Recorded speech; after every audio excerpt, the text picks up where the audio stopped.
Today, a look at my new favorite farm gun. This is a pistol that's built by the TISAS company. You can see I've got a nice piece of leather that's riding in. That is the 1791 American-made leather holster. Great quality holster. If you want you a good holster, get you a 1791. This is an open carry style holster. All right, let's take a look at the gun. Open it up, make sure this thing's empty. And I'll lock it like that. Do a pinky test real quick. I like to do that. Pinky test, everything's good. So let's talk about this gun. This gun right here has already won me over. This the civilian marksmanship program has decided to adopt this gun as their best looking GI gun that's not an actual government issue, but man is it nice. I mean, it's it even says property, U.S. government, United States property right here on the side of it. The slide on this is slick. It doesn't have anything on it, but they copied the Remington Rand that was built back in World War II, 1943, I believe, 43, 44, 45, somewhere in that range. They built a gun that looked just like this. Remington Rand was a company that built typewriters, and you could bet that somebody that builds typewriters knows how to deal with detailed stuff, and they built this gun. Now, a lot of people, they see a gun that's made in Turkey, TISAS, and they say, well, I don't know about Turkey. But let me tell you, there's a bunch of GI guys, American guys, that work right here at the SDS company in Kentucky that brings these in, and they do a lot of programming for them. They've taken a lot of the GI prints and worked with them, and they have really copied the old US GI. You notice there's no throating there on that magazine well. It's just as square as can be. And you'll notice the ejection port on this thing is cut very high, and when it ejects, it puts the shells out over the top of you. Mine dropped right behind me. Now, the only thing that I was planning on doing to this gun, I don't do a whole lot to it, but the TISAS company is famous for using pretty heavy springs. So what I did was I took the recoil spring out of here. It had about an 18 to 20 pound recoil spring. I put in a Wolf 14 pound variable rate recoil spring. That 14 pounds just makes the gun a lot easier to work with, and I can shoot my light loads, which is what you see here, and they function very well. So 14 pound variable rate recoil. I took out the hammer spring that was a standard 23 pound military hammer spring, and I put in an 18. All these new guns like this, new modern guns, they're using a lightweight titanium firing pin for safety's sake, and then they put a heavy duty return spring on the firing pin. So all that works good, but you can use an 18 pound spring in here. Two more things I did.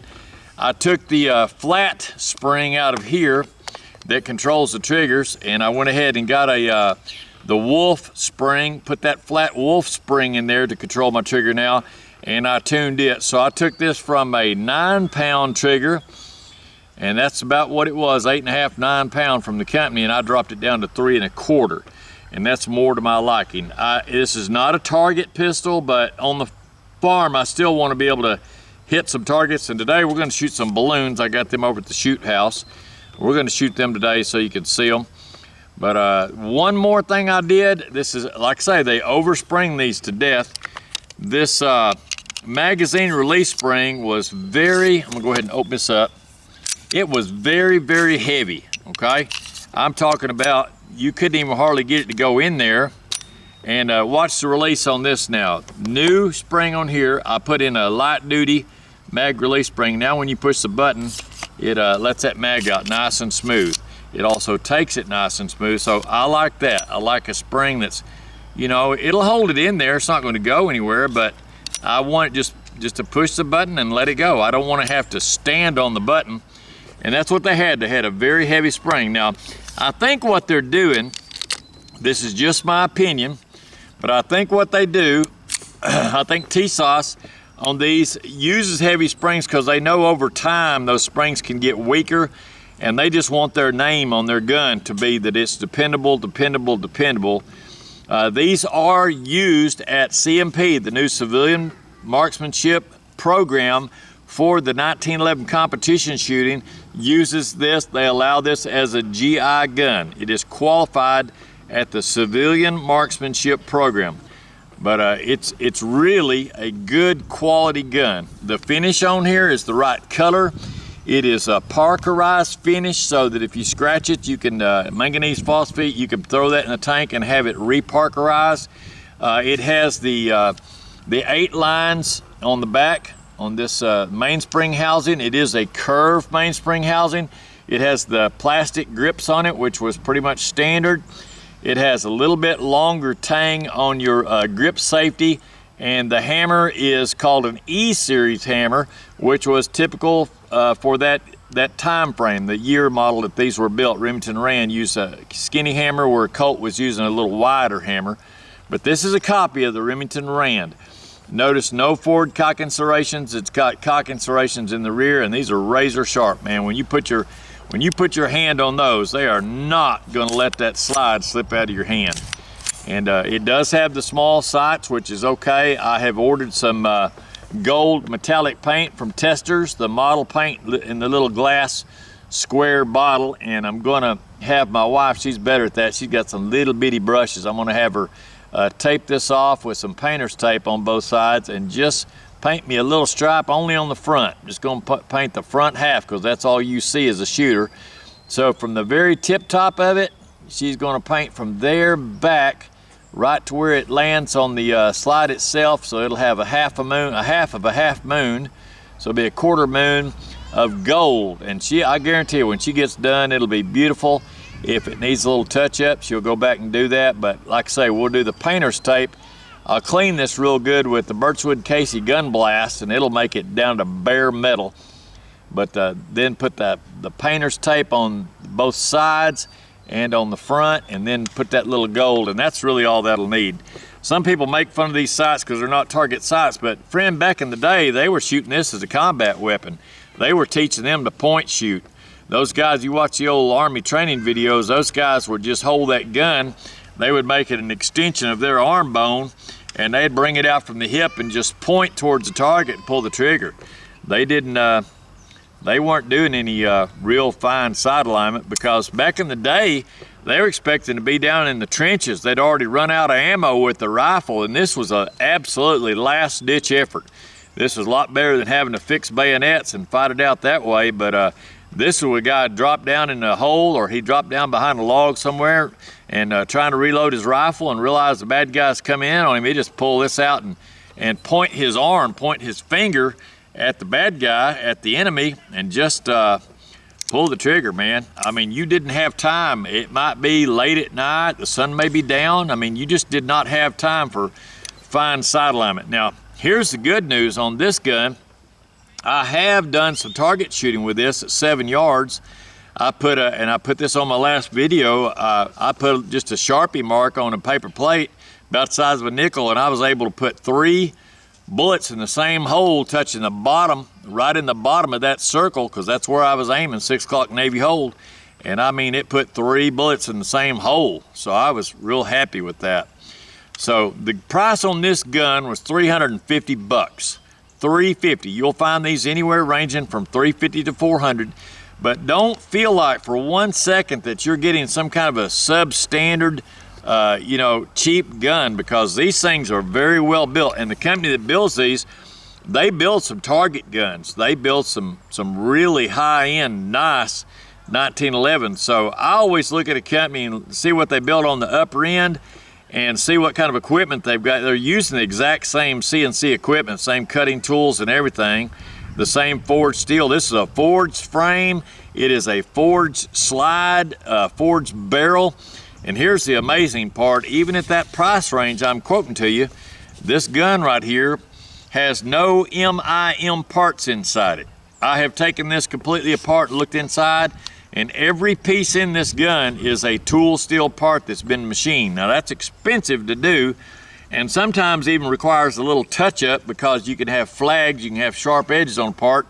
Somebody might have to hit it with some sandpaper, or they might have to tumble it in some media or something. But I'm telling you, this thing's got nice parts. The controls are excellent. I have fired it up with about 8 different kinds of magazines, And I mean, it locked back on every one. I've used Wilson Combat, I've used Chip McCormick, I've used the ones that it comes with, which are Metgar. It locks on these. These are nice 7-round. This gun is designed to shoot 7-round magazine. You start getting into 8-round, you better have you a little bit of extra room on the bottom, or that mag will be squished too much. They're having problems with mags. When you try to force 8 rounds into that, there's no room left for the spring. So I know Chip McCormick makes an 8-round power mag. It has a little tail on it. I know Wilson Combat makes a new Elite model 8-round. It has a little butt plate on it, and it's basically an 8.5-round magazine and gives a little room for your springs, and you need that. So for reliability, these guns like this, it might be able to shoot some semi-wad cutters, but these are the bullets that I shoot. These are my own hand loads, and what you see right here are some light loads. I put light springs, so I use light loads. This is not a 230 grain ball. This is 185 grain. Let's go ahead and get this set up. It's happy. It'll be happy sitting there with 7 bullets. It is a 185 grain, and it is a round nose. It's a hollow base bullet. And for powder, I use 3.8 grains of bullseye. 3.8 grains. That puts me out of a 5-inch barrel right at about 750 feet per second. And it's enough to pretty much take care of anything on the farm that you need. 7 rounds, still get the job done if you had to use it for that purpose, but this is my fun gun that I use on the farm, and it is a lot of fun. You'll notice that I use the factory case and put some live rounds of ammo in there. This thing is 22 rounds per row, so you end up with 22, 44, 66, 88, and 110. And each layer is 110 rounds, so this will hold 3 layers deep. You end up with 330 rounds. Pretty nice box too. It's got an O-ring seal, so you can put 330 rounds in there, snap it shut, and you'll have about 8 or 10 pounds of weight on you. But that makes a really nice way to carry your live rounds to the range. And here's these rounds here. These are ready to go. I've got 7 in each. And these are kind of a military look-alike. They didn't put the 5 holes in there like the old GI when they went ahead and put 6. But that's round number 2, 3, 4, 5, 6, and 7. And there's your 7th round right there. So 1, 2, 3, 4, 5, 6, and 7. Let's go ahead and chamber a round in this. I want you to see how smooth this is now that it's got the new springs. We'll go ahead and load this bad boy up. We'll load him up, let that go like that, real careful. Notice the trigger finger straight in the tube, safety on. And what I like to do is go ahead and holster it up. That way it's good and safe. We'll put these guys back in their row. And we're gonna go shoot this thing. I've got some balloons over at the shoot house. They are wired up just on a piece of wire up against the wall so you can see them, and I'll call the shots. And we'll see if we can hit something with this. And put these back in here where they belong. This is a pretty nice setup. I do like this, holding them like that. We'll close that up. And I'm telling you, if you want to get you some good holsters, man, this company right here, $17.91. Okay, let's do some shooting with this nice GI pistol. 1911 GI pistol. And man, that thing is nice. That's built by TISAS. And it is a look-alike from the Remington Rand back in the day. So we're going to shoot here about 25 yards. These balloons that you see on the wall there. I've got one that's over there close to a window. I've got to be careful not to shoot it. Let's go for the green balloon first. Green balloon. I'm going to do a quick check on this. Make sure I got one chambered. I do. And how many we got? 6 left in the mag. Everything's ready to go. So let's go green balloon. Green balloon. Let's have a look here, see if I can find these sights. Wind is blowing. Green balloon, you going down, buddy. Green balloon's gone. That's not bad for 20 yards. All right, let's try the purple balloon. Purple balloon. Purple's gone. Let's try the orange balloon without busting the red. This is shot number 3. Number 3, your orange going down. Oh, what happened?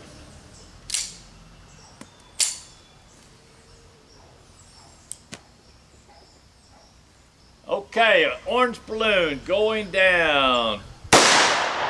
All right, red balloon going down. And blue balloon going down. White balloon. Okay, reload, reload.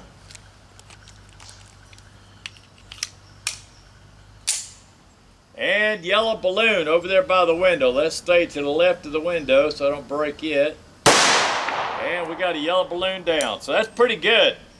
I had one that was a light strike.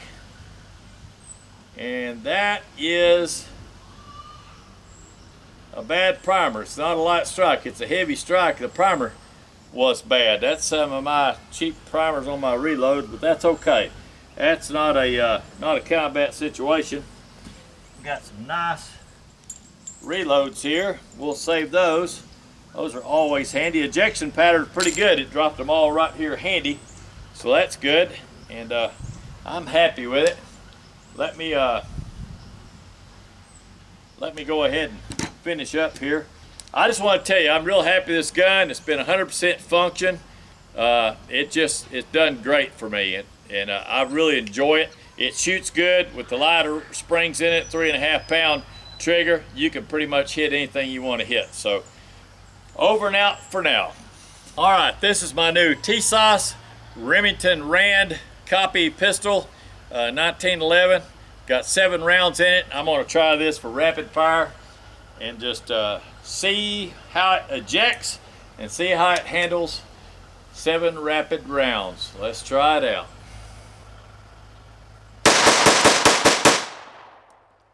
Okay, there's 7 rounds. Looks like I put all the brass right here handy, right here beside me and in the front. We'll look at that on film and see, but I'm happy with that. Shot very good. Please tap that like and subscribe if you're enjoying any of this stuff on the 1911. Over and out for now.